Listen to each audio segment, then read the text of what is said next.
तो बच्चों यहाँ पे ना मन्नू भंडारी ने पड़ोस कल्चर की बात की है।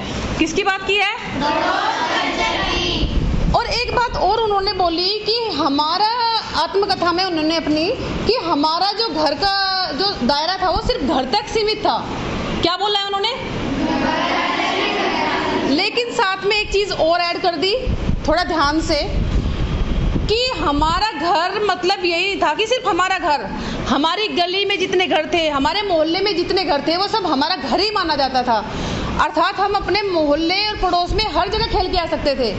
लेकिन आज के टाइम में क्या होता है, ये बताओगे आप लोग? कौन बताएगा? कोई एक बच्चा बताना चाहेगा? आज के टाइम में क्या आप पूरे मोहल्ले में, पूरी गलियों में जाके अपने घर की तरह बैठ के खेल सकते हो? कौन रोकते हैं? बिल्कुल। और ये बेटा मैं भी बोल सकती हूँ कि हम लोगों ने भी अपनी गली में, मेरी गली है ना अपनी, उसमें हमारे 7-8 घर हैं और हमें यही नहीं पता होता था कि हम सुबह शाम दोपहर किसके घर खेल रहे हैं और किसके घर खा रहे हैं। हम जहाँ पे सब बच्चे इकट्ठे खेल रहे थे ना, वहीं पे हम खाना खा लेते थे मांग के कि ताई चाची जो भी हमारी लगती थी कि हमें खाना चाहिए, भूख लगी है। और कभी किसी ने ये नहीं कहा। अब मैं सोचती हूँ कि भाई तुम अपने घर जाके खा के आओ। आज के टाइम में तो ये सोचना भी बहुत मुश्किल हो गया है। तो ये जो आज का कल्चर है ना, ये आज की जो सामाजिक व्यवस्था है, इसने हमें बहुत दूर कर दिया है, जो कि बहुत गलत है।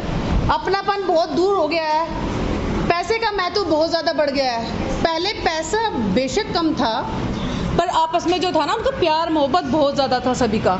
सभी बच्चे बेझिझक एक दूसरे के घर खेलते थे।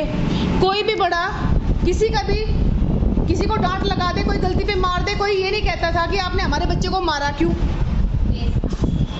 अब चीज़ें बहुत बदल गई हैं, जो कि हमारे जो सामाजिक ढांचा है भारतीय, उसके लिए बिल्कुल अच्छी नहीं हो सकती। तो आप लोग, मुझे बुरा लग रहा है कि इन चीज़ों से वंचित हो।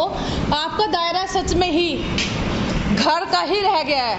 वो दायरा आपका पड़ोस, आपका मोहल्ला कभी नहीं बन पा रहा है। तो ये आज का समय है और समय के साथ ही सब बढ़ते हैं। तो लेकिन है ये गलत। आजकल तो फ्लैट्स होते हैं, गांव में तो फिर भी एक दूसरे के साथ जुड़े हुए हैं लोग, लेकिन शहरों में तो ना फ्लैट्स हैं, सेक्टर्स हैं, वहाँ पे कोई मर भी जाए ना आस पड़ोस में तो आसानी से पता भी नहीं चलता। सुनते हो कई बार कि मुंबई में फ्लैट में किसी फ्लैट में से बदबू आई, तभी जाके पुलिस को सूचना दी गई कि यहाँ से बदबू आ रही है, तो अंदर खोल के देखते हैं वहाँ पे लाश पड़ी होती है। तो ये कैसे एक अच्छा समाज हो सकता है? क्या ये समाज की परिकल्पना कभी किसी ने की होगी? नहीं की होगी, और ऐसा समाज किसी को चाहिए भी नहीं होता। तो ये हमारा ही समाज है और इसको बदलना हमारे ही हाथ में है। हम एक दूसरे के साथ टच में रह ही सकते हैं, एटलीस्ट दूर नहीं जाते तो पड़ोस में तो एक दूसरे का हालचाल हम रोज़ पूछ ही सकते हैं ना। तो चीज़ें बदलनी पड़ेंगी अगर समाज को सही रखना है तो। ठीक है बेटा।